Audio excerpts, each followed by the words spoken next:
There's a pretty one, Ulysses.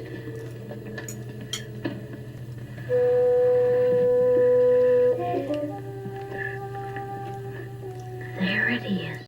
Hello, I'm Shawn the Book Maniac. Welcome back to my channel, and I'm here with the second annual. I guess this is going to be an annual thing where I invite prestigious writers and bloggers and podcasters, bookish people from the world over to talk about end-of-year reading habits and customs and rituals and New Year's habits and customs and rituals. And so that's why we are here today. So I would like to welcome, and I don't know how this will look on your screen because it never records the way it looks on my screen. But anyway, we have the fantastic Irish novelist and reader extraordinaire and my fabulous reading friend, Rónán Hession from Dublin. Welcome, Rónán. Thanks for having me, Shawn. Lovely to chat to you again. And hello, everybody. That's great. And we have James Morrison, the really scandalous book blogger and Twitter bookish instigator. And his blog is called Caustic Cover Critic. And he's been on my channel. I think this might be his 5th appearance. James, welcome. I think it is. Yeah. Hi. Thank you. And I didn't do ladies first, so let's get to the lovely lady on the screen, and that not me, the other one, Anna Baillie-Karas, who is, I am her booktube godmother, and she has an absolutely fantastic booktube channel as well, Anna, under her own name, Anna Baillie-Karas. Her podcast is called Books on the Go. Anna, welcome back. Thank you. Yes, and last but certainly not least, but the one we're all feeling the most sorry for because we're taping this and it's, I think, 6 a.m. for him in Arkansas, Dorian Stuber, who has one of the most beautifully written book blogs I have ever experienced, and I don't know how to pronounce it, so when he says hello, he will pronounce it for you. And he also is one of the friendliest, most community-building bookish person on Twitter. Dorian, welcome.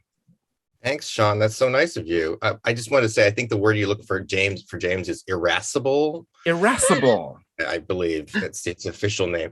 The blog is Eigerman Jungfrau, which is not a good name for a book blog. You can read on the blog why it is named that. I love the story of why it is, but I just can't pronounce it. So thank you. And also we should say that it's Professor Dorian Stuber. So let's jump in, and we'll start with Anna, and we'll go around. Do you have any year-end reading rituals, things like wrap-up or statistics that you do, any special videos or podcast episodes, blog entries, anything that you sometimes do or typically do at the end of the year for your reading life? Anna? No, I don't. I'm useless, Shawn. One thing I do with the podcast is we do a top 10 books of the year. So with Annie and Amanda, normally I record with Annie or with Amanda, and we alternate, but for the end of the year we get together, the three of us, and we each pick about 3 of our top books. And inevitably there's another 1 or 2, so we get to about 10 of our best books of the year, and that can be fiction, non-fiction. There's no particular parameters for it. Sometimes I get Annie to do a young adult or a children's book as well, because she's really good.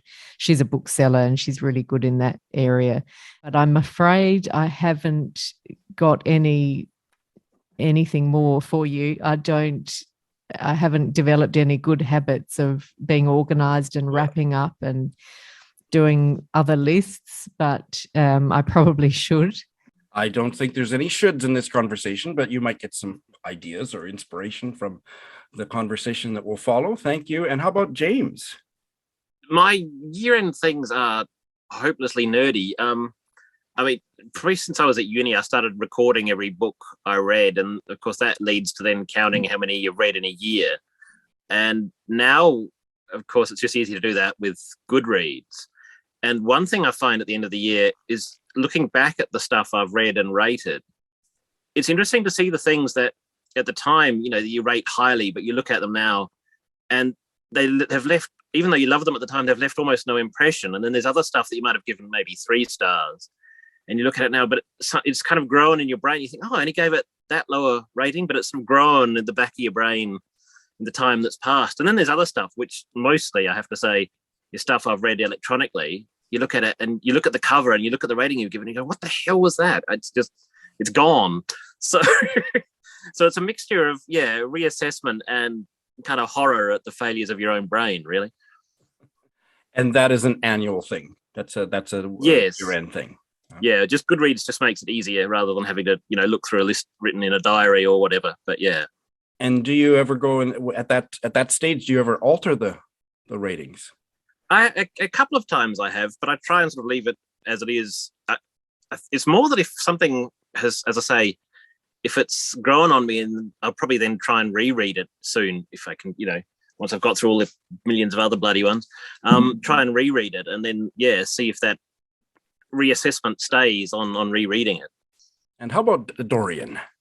I was thinking about this, Shawn, because as a Jew, there's sort of two New Years, right? I mean, so we've had New Year's, we've had Rosh Hashanah, and now there's this other New Year. And I guess I think of the Jewish New Year as a time more of beginnings, and this New Year is a time more of endings, I suppose, of wrapping things up kind of.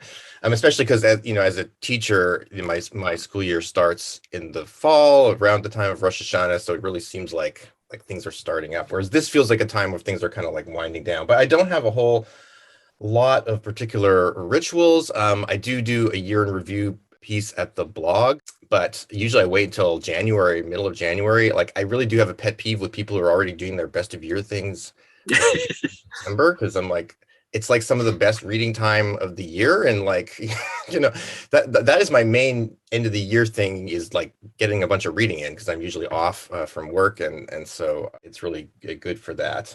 And last year I asked a number of other people if they wanted to write some year reflections of their reading years on the blog, which was really fun, and that's totally going to happen again this year, I hope. And anyone who wants to do that, I would love to host their stuff. So that is great. I remember that you did, and we were all patiently awaiting yours. But in the meantime, there was a lot of really good stuff coming in from your many fans, and maybe some among this group will contribute this year. There is that horror though, when if you do, say, oh, this was the best book I read, and then the 13th of December you read something really good. It's like, fuck, that's ruined everything.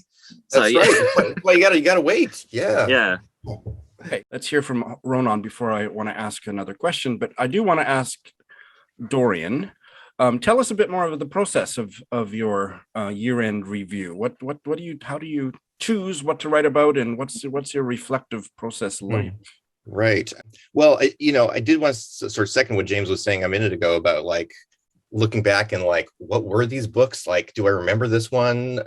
Or, oh, you know what? Actually, this one, which I was sort of a bit about at the time, has really kind of stayed with me. So it's sort of that process of taking stock a little bit, and it is, to me, it's always very interesting, what does kind of stay with one and what doesn't, and what the things that do stay with you, in what way do they stay with you, right? Are there particular kind of scenes or images that are or it's problems that the text, questions that the text has raised that somehow are still with you, so it I guess it's sort of that stock taking that I'm kind of interested in, and thinking about different sorts of the different genres or different kinds of books that I've read over the year, looking sort of for patterns in that way, I suppose.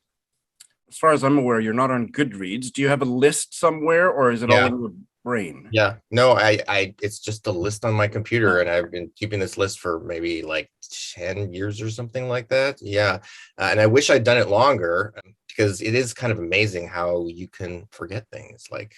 It's just, you've read this stuff, it's oh my God, I forgot all about that. I always wonder too about the question of the kind of recency bias. The things that I read at the end of the year are fresher in my mind.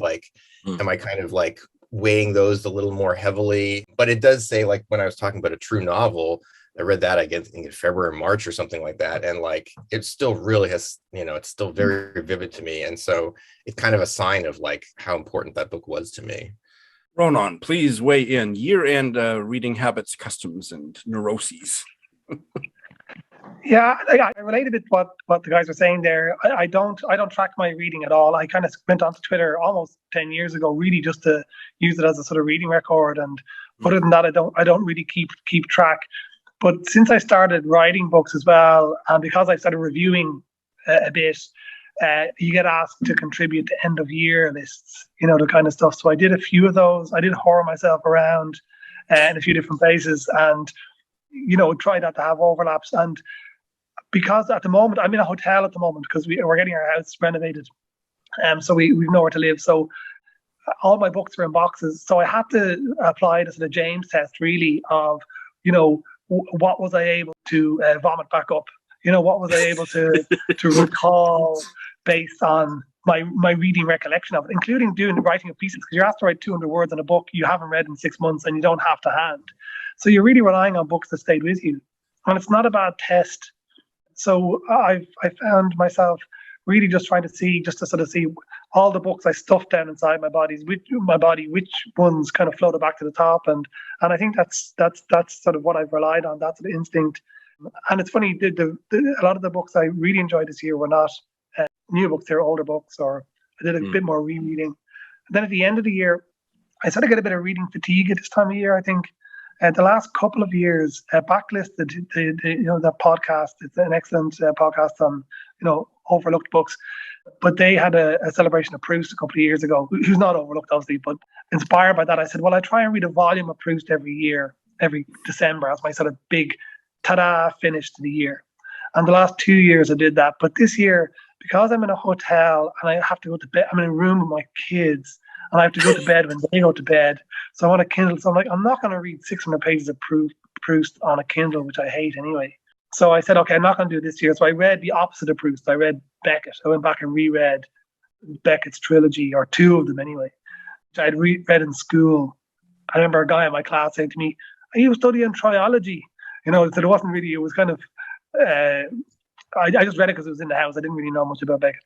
So at this time of year, I like to read a bit seasonally as well. So I have, aside from we're doing a buddy read on a Christmas book, I have a couple of other sort of seasonal books lined up. I'm going to read, I have a book here. I don't know if you want me to show books as well. I'm always showing book covers, but this one, Life Begins on Friday, by Ilona Parvalescu, and it's translated by Alistair Ian Blythe. So that's a Romanian book set at Christmas, one of from Istros books.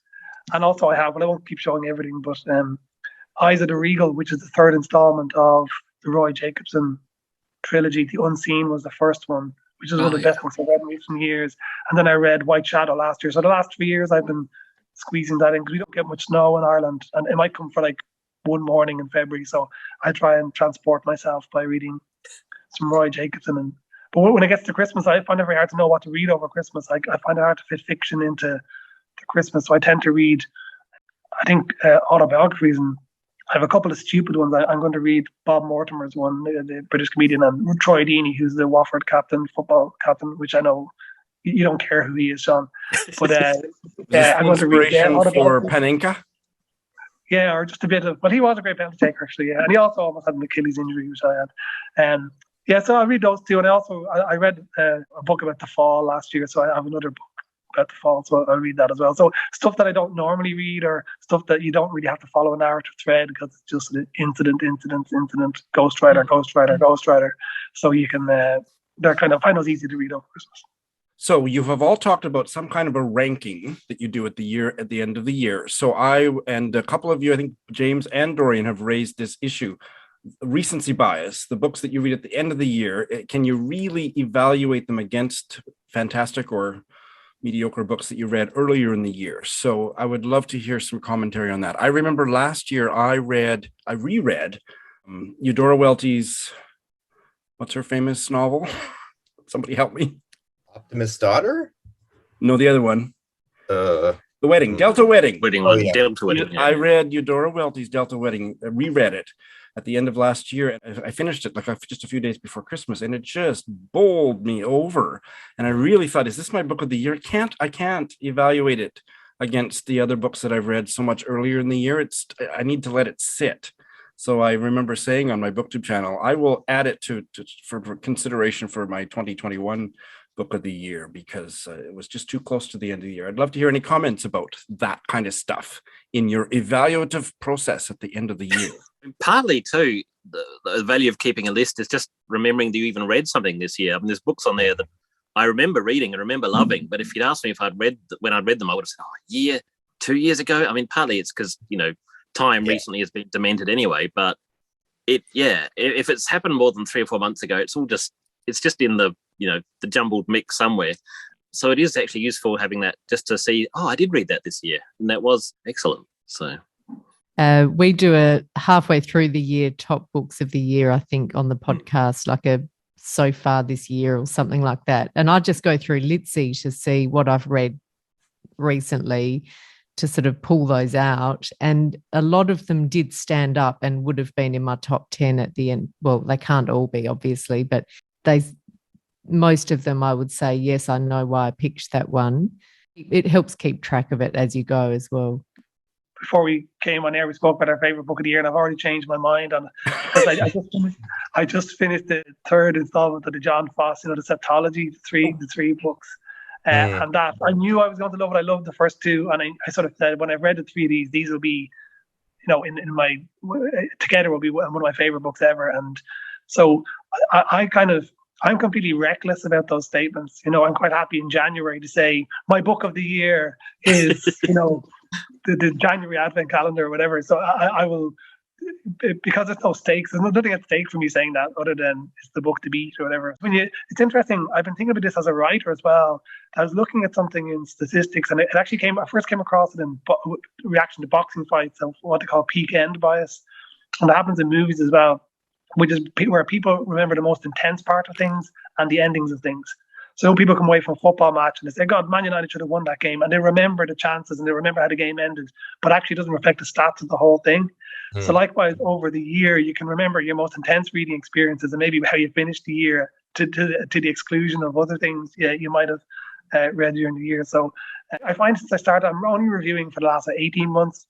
And I found that one of the most difficult things is having to call it there and then. You finish a book on Thursday, you hand in the review on Friday, and you're like, can I not have 6 months to let it, feed into my life?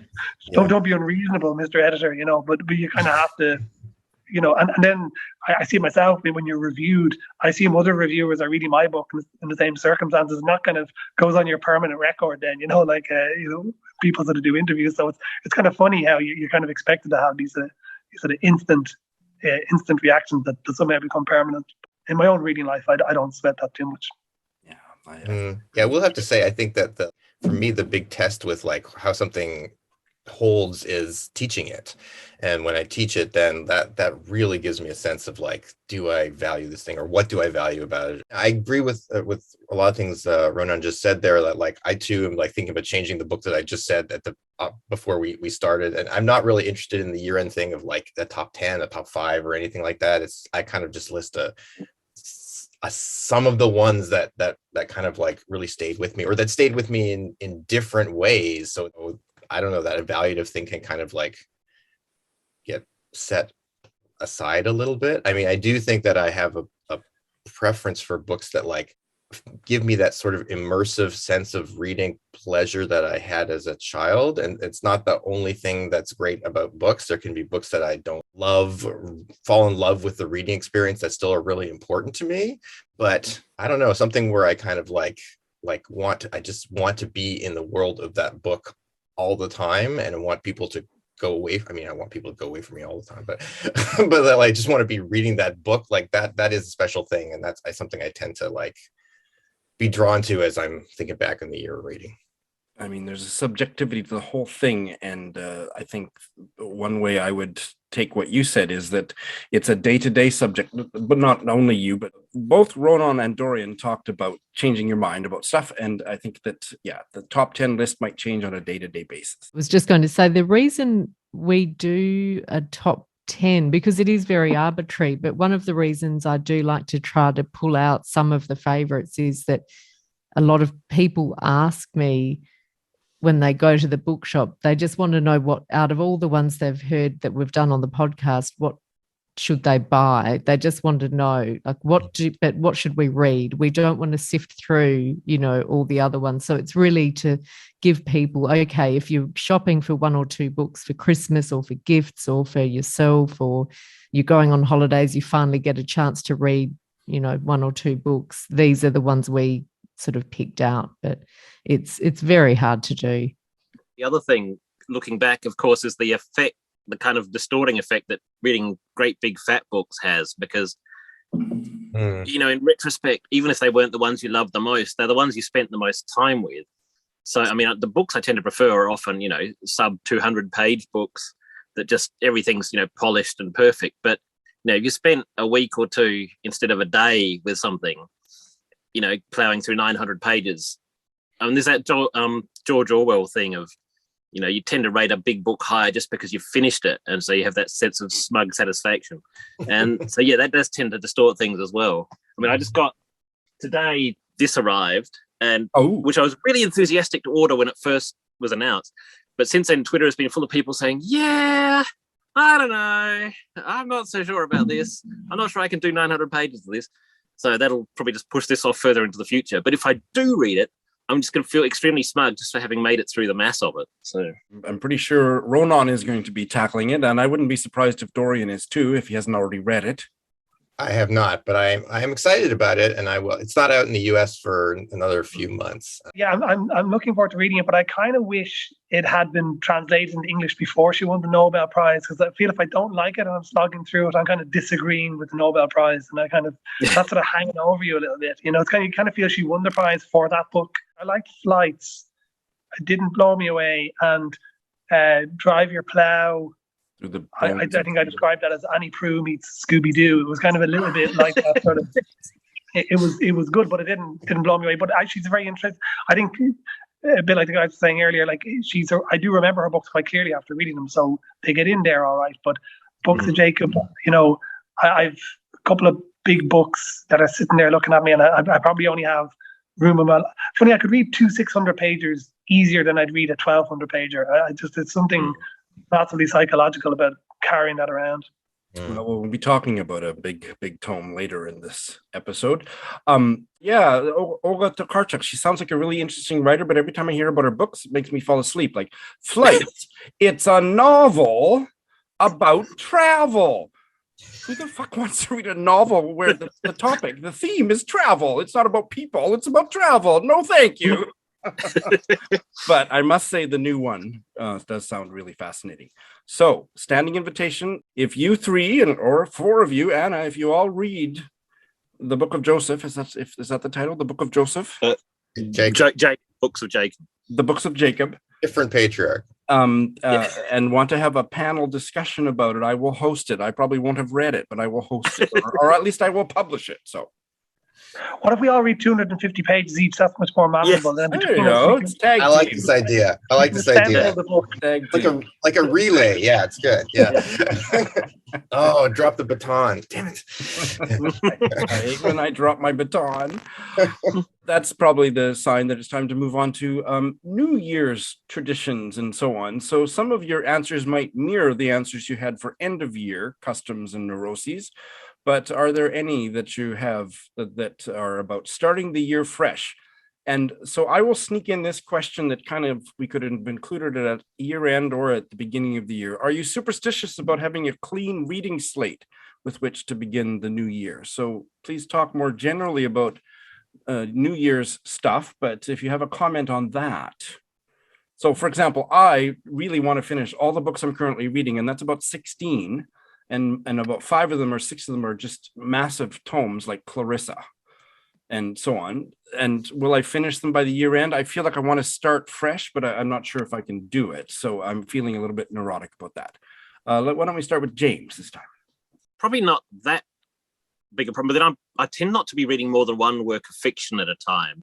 I usually have like one, and if I'm reading a novel, but then there'll be various, you know, anthologies and essay collections and they're all piled up by the bed. You know, they'll last years, some of them. And I mean, I started reading The Anatomy of Melancholy, and, you know, I think that is going to be a while longer.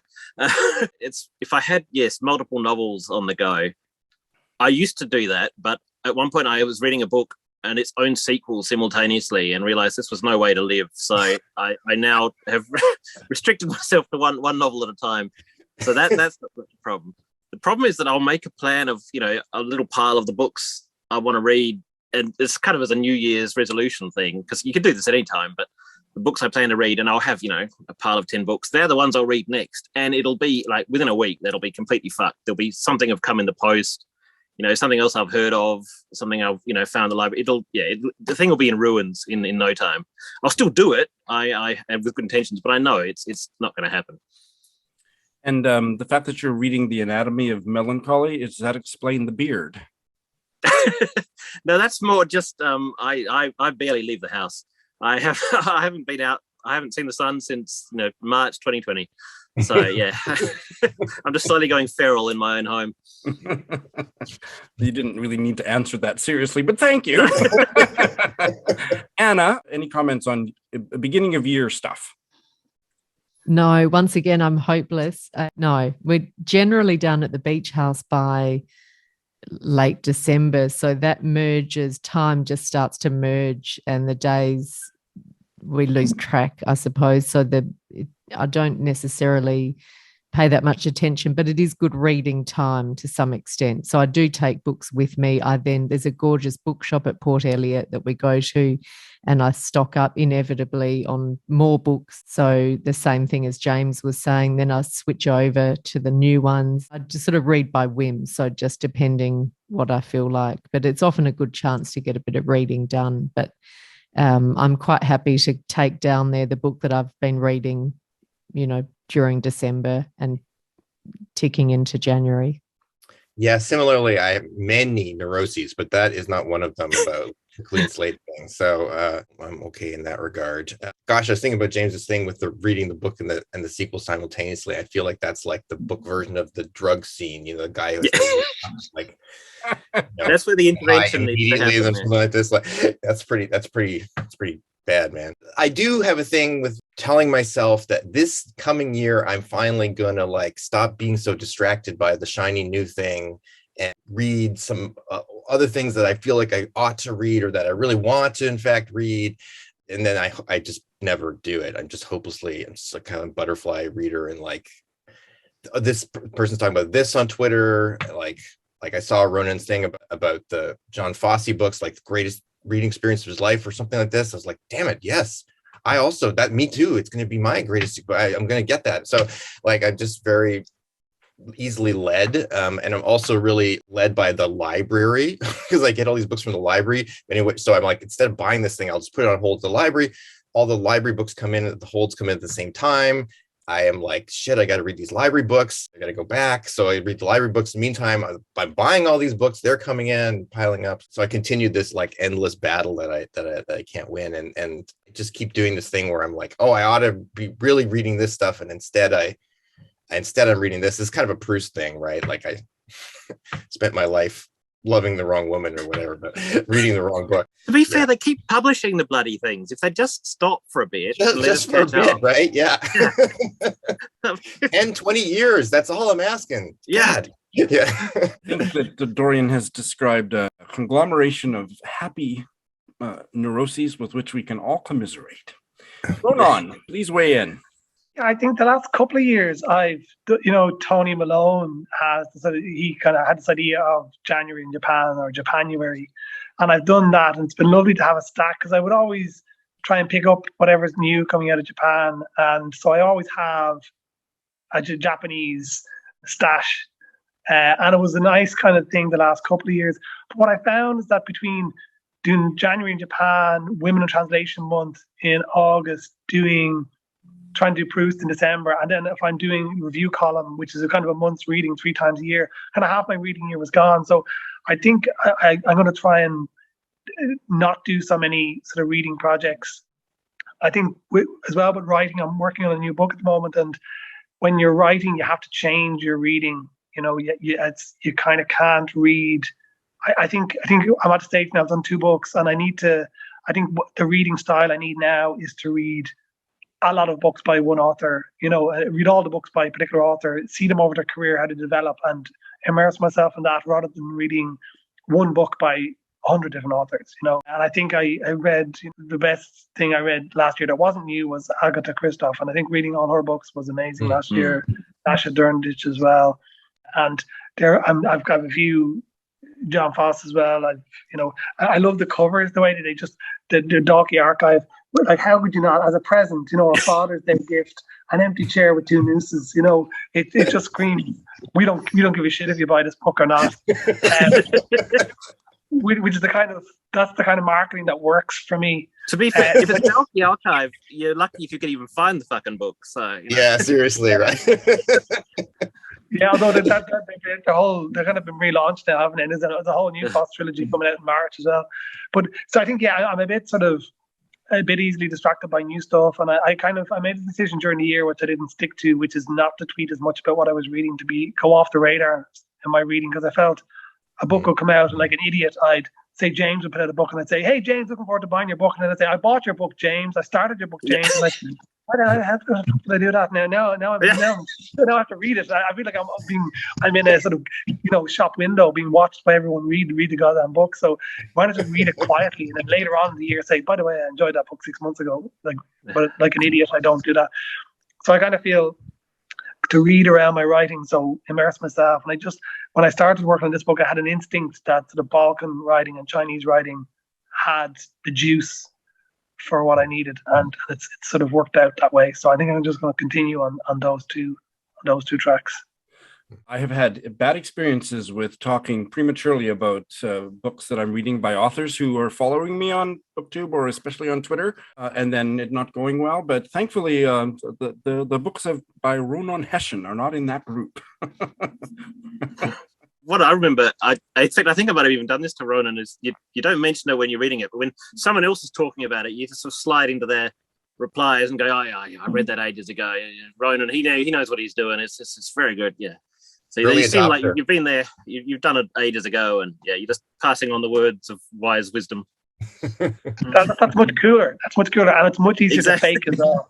Because you say, yeah, really, I really enjoyed reading that. You don't say it was just those page, 1 to 12. You give the impression, you don't disabuse them that you only read the bit before you got bored. Yeah, nice paper stock. It was good. Yeah, exactly. I think one of my New Year's resolutions many years ago was to not tag authors in any of my tweets. I just stopped doing it completely because I got into trouble a few times. Yeah. So. There'll always be someone who'll tag them for you. You'll say something about their book, and someone will reply and say, "Oh, I don't think so and so tweets often. I wonder what happened to them." And they stick in their Twitter feed. It's like, no, fine, I've got to delete the thing. So yeah. That's exactly what's happened to me. There was a book of Australian short stories. I can't remember her name, and I'm not going to mention it publicly, but I liked the first story. I loved it. I absolutely loved it. And I talked about it in my Friday Reads, and another Australian booktuber, not Anna, retweeted my Friday Reads with the author's tweet in it, so that and then she started following me and commenting on the next 17 Friday Reads while I was very slowly reading her collection. I hated absolutely every other story in the collection. She was, and I'm, my brand. I'm honest. So Shawn, you have to tell us who it was. Actually, can't you? Because she's watching. I will not. I will not say it publicly, but I'll tell you later if I can find it. It's the holidays, a nice holiday present for her. Yeah. I can't remember her name now, but I can find it, and I'll let you know later. To finish up this fabulous conversation, tell us about some books you'll be starting in the new year, and they might be your first couple books of the year, or just books that you intend to get to early. Rónán, give us your first one. Well, the first one I'm going to do is where did you do a buddy read, and I see it behind you there, Kin. It's a whopper by Miljenko Jergović. So that's translated from Croatian by Russell Scott Valentino, a translator I haven't come across before. So it's kind of one of these epic multi-generational novels that sort of is really it's described as an ode to Yugoslavia. And, through World War I, World War II, the Cold War, and the Balkan War. So I read a lot of the Balkan stuff last year. There's such a great range of books coming out of there, and then it's good to go back and read some of the, Ivo Andrić and so on, some of the older writers. So that's going great. So I think we're going to read that over maybe 6 months, where it's a whopper. So we'll read, maybe 100 pages a month or something like that. Something like that. Yeah, I'm really excited about it. I hope I don't bail on you. Well, I finished. It sounds like a very Rónán book, so I think I'll be happy whether I have you guiding me through or not. I'd love to hear. Actually, I'd love if you hate read it with me, because I always enjoy. I think hatred sort of sharpens your analytical tools, Shawn. Whereas I'm a big softie. You know, I look for the nice things in the book, whereas you're kind of more of a sniper. That makes me sound really butch. But anyway, it would be nice to really deeply agree on a book. We have on a few books, but none that we've buddy read. Dorian, how about you? I have kin too that I'm excited about that book. So first one, also a group read, and I love to join group reads, and I'm the worst at completing group reads. It's a real problem of mine, and so I'm hopeful that I maybe will stick with this. So this is a group read of Pilgrimage by Dorothy Richardson, which is actually 13 books, and so it's going to take forever and ever. But they are each individually actually fairly short. These are novels from the early 20th century. The first one published in 1915. A really epic Bildungsroman, Künstlerroman about a young woman, modeled really on Richardson herself. She's often said to have pioneered stream of consciousness, and I've always meant to read this. I actually studied modernism in graduate school, and even then, no one was in the 90s. No one was talking about her, and I feel like still no one's really she's always mentioned, but no one actually reads her. And so there are a number of people on book Twitter who are going to be reading this, and I'm looking forward to starting that at the beginning of the year. This first one was published, you said, in 1915.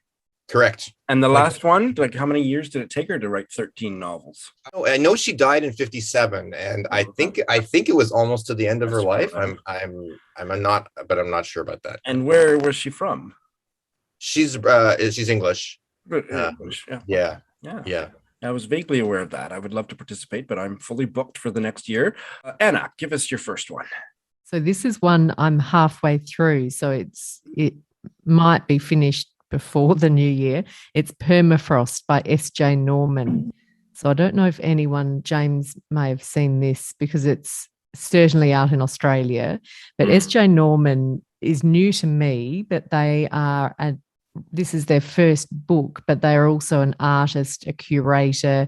They've established a gathering of queer First Nations artists. They're based, I think, between Sydney and New York, and quite well traveled judging by the stories, but the stories are really interesting. They sort of wrong foot you.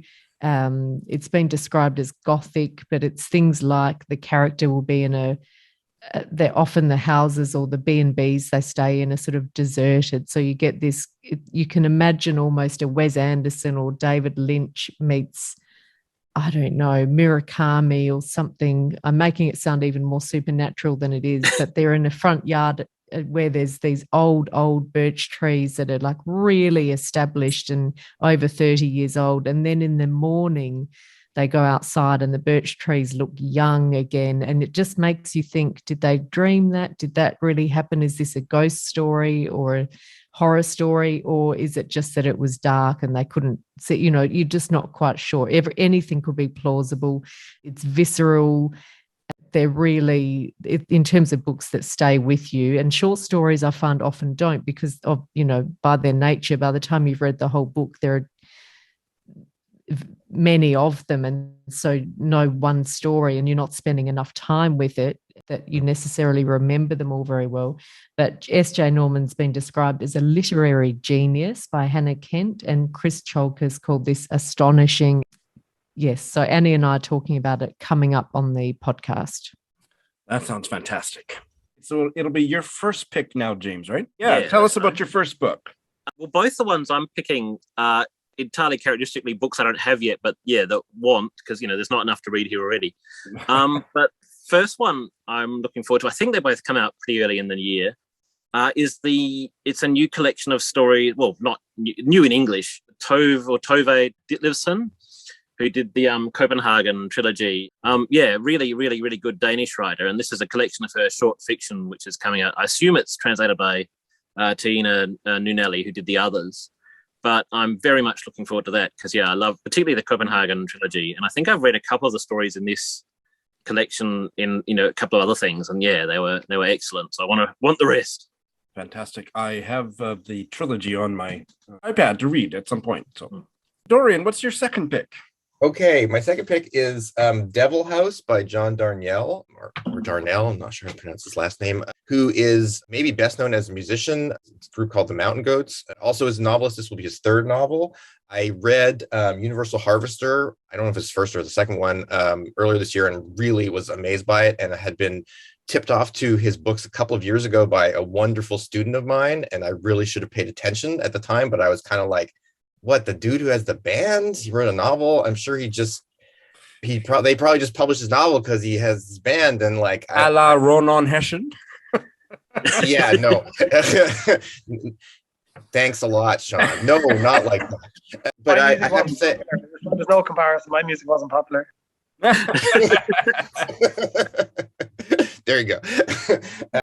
So I was like, I don't know. I don't. Sorry, even though you're like one of the greatest students I've ever had, I'm really not going to take your advice here. But then eventually I did, and I was like, holy shit, this is like really fascinating. So I am very excited about this new novel of his, which I guess it's quite long, I think, sort of like maybe the biggest thing he's written. And it's about a true crime writer who moves into a house where two teenagers were killed in like a satanic panic thing in the 1980s, and like really weird stuff starts happening. And so it's sort of a gothic or maybe almost a Shining type situation, I feel like. This book's coming out in January in the United States. But the thing that like I loved about Universal Harvester was that it also had this weird, Annie mentioned Lynch, so it had kind of a really strange sort of vibe, ominous for sure, but also very warm and gentle, and much more heart than I had expected. And the juxtaposition of those things I thought was so fascinating. So I'm expecting that something like that might happen with this novel. And I think they're kind of trying to market it as like horror or something like that, which is not a genre I read a lot of at all, but I have a feeling it's going to sort of subvert a lot of those conventions probably. I don't know, but I'm really curious and looking forward to that. Oh, you've actually sold me on giving one of his a try. It's fantastic. I have to say, Dorian, his first book, the Black Sabbath one, I don't even like Black Sabbath, but that's technically a novel too, and it's really good. So, oh, I think you were telling me about this. Like, it's actually really technically a novel. It's in that like 30, isn't it? In that series of like, write about a record or what? Yeah. But yeah, it's a novel from the point of view of this kid who's been tricked by his family into going into a psychiatric institution, and the doctor's taken away his Black Sabbath tapes. It's basically an extended letter to the psychiatrist demanding his tapes back, and kind of going from there. So nice. Well, Universal Harvester is a wonderful book, among other things, about video cassettes, about VCRs. About a lot of it takes place in the 90s, and one of the characters runs a little video shop in this little town in Iowa, middle of Iowa, and sort of the pre-internet world. He's very good on like the technology of the pre-internet world, and since like being of a certain age, I am like, yes, I remember it. So there's that aspect of it as well. Yeah. Okay. So now I got to check out that. Even though I don't know anything about Black Sabbath, I will need to look at that. If you have any questions, you can ask James. Yeah. James, what's your? I'm not a fan either. It's my father-in-law's favorite band, so that alone would be enough to make me deeply despise them. But that's my issue. Okay, we'll leave that in. Hope your father doesn't watch. Sorry, my wife is watching this. Sorry. And Rónán, what is your second pick? Yeah, Kin was my first one. Actually, that's a Tove Ditlevsen. I have that trilogy as well. I think I went through a phase where I read a few books about childhood, and I was like, I need a break from childhood books after a while. You're sleeping in a hotel room with your children for a few months. Yeah. And I was through my own childhood. That was enough. But at the same time, when I looked back, actually, at a lot of the books, when I started picking books of the year, I picked a few memoirs, and I would say I'm not a memoir person at all. I'd say fiction novels all the way, but actually quite a few. There was the Li Juan, there was the Betty Howland, the Polly Barton. They were really good ones. So the second book I picked is this one, Lia Upi, which is about growing up in Albania during the sort of end of the communist regime there.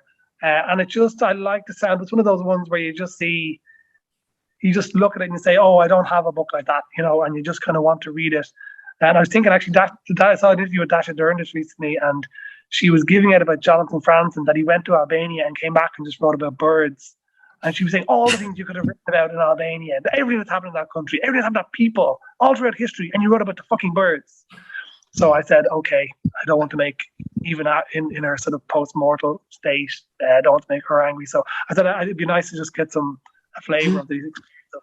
And I think the writer, I think, is kind of I'm 45. The writers, I think, is kind of might be a similar era, or So it's kind of always interesting when somebody is kind of your own age and you can kind of his history I was alive for but not paying attention to, and kind of interesting to sort of catch up on that. Yeah, that sounds incredible. I did a video where I talked about my bucket list of books that I wanted to read sometime before I die, but not necessarily right away. And then I had my subscribers vote on the 2 that I would tackle next year. And the jerks, this was their top. So I will be starting this. Can you see this? A Suitable Boy by Vikram Seth. It's totally pleasurable. You're gonna love it. I know I'm gonna love it, but I'm tongue cheek. And it's a really fast read, even though it's like giant. 1,400. Yeah, but it's okay. No worries. I met him once and got my copy signed, and he said the easiest way to read it, he tells everyone, as you read it, just rip the pages out and throw them away. It just gets lighter and lighter and lighter as you go along.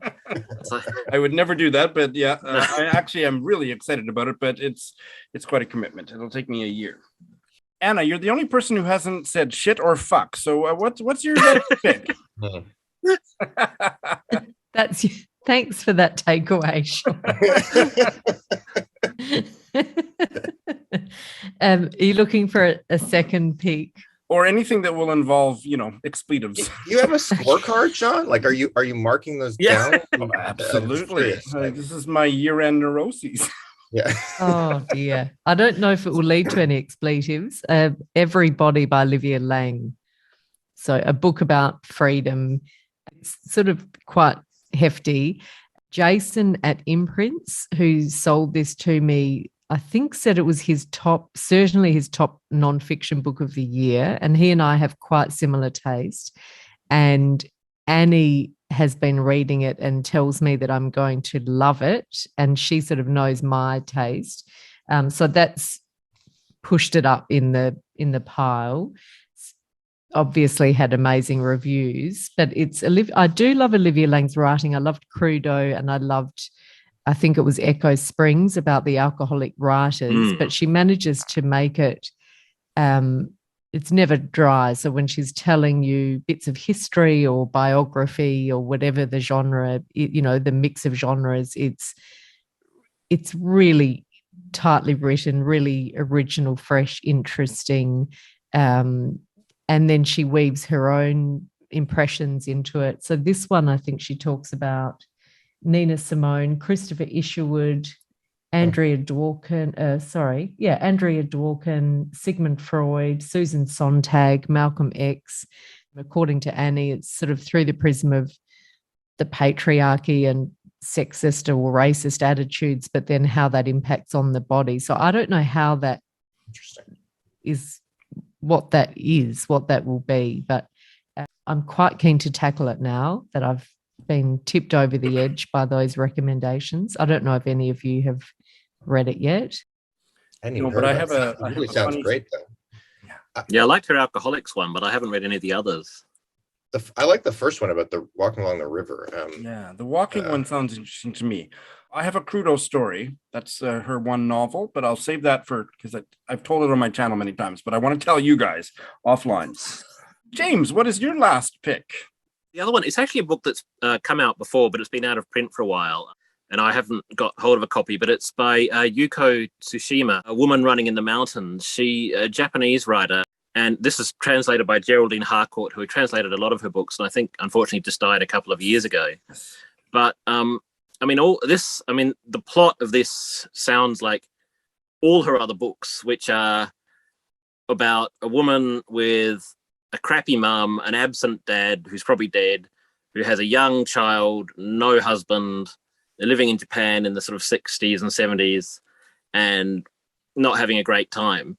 And all of her stuff is about that. And yet somehow every book, the collections of short stories, all of them have this as their kind of core, but they all go off in surprising and different ways.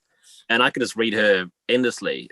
The amount of material and richness she gets from this same starting point each time, it's quite amazing.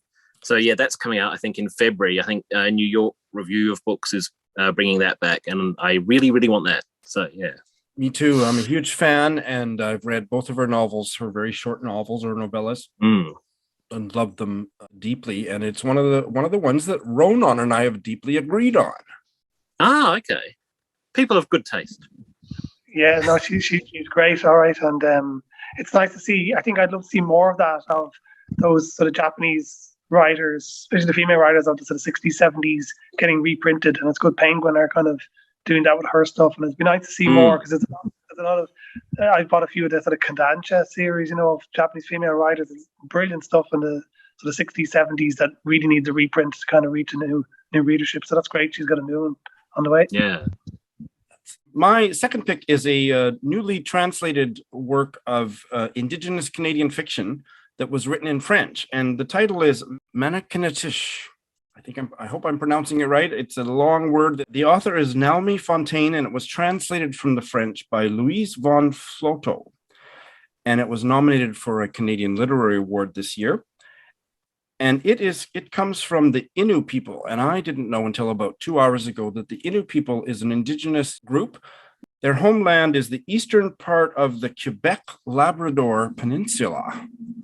So I would have to look up on a map to find out exactly where that is, but their group is called Innu. It's very different from the Inuit. And this is her novella about a young Innu teacher returning to her remote community to teach and what happens. And that's all I know about it, and that is enough. I am really excited about it. I have had a special reading project of Indigenous fiction and nonfiction for the last year or so, and this is one of the first ones I'm going to read next year. Well, guys, you have been so kind to join at this late hour or early hour or the middle of your day or whatever. I really appreciate it. Ladies and gentlemen, thank you so much, and happy holidays and Happy New Year and all that, and Merry Christmas if you're into that sort of thing. Thanks, Shawn. Thanks for having us. Thanks, Shawn. Thanks, everybody. So nice of you. Thank you, Shawn.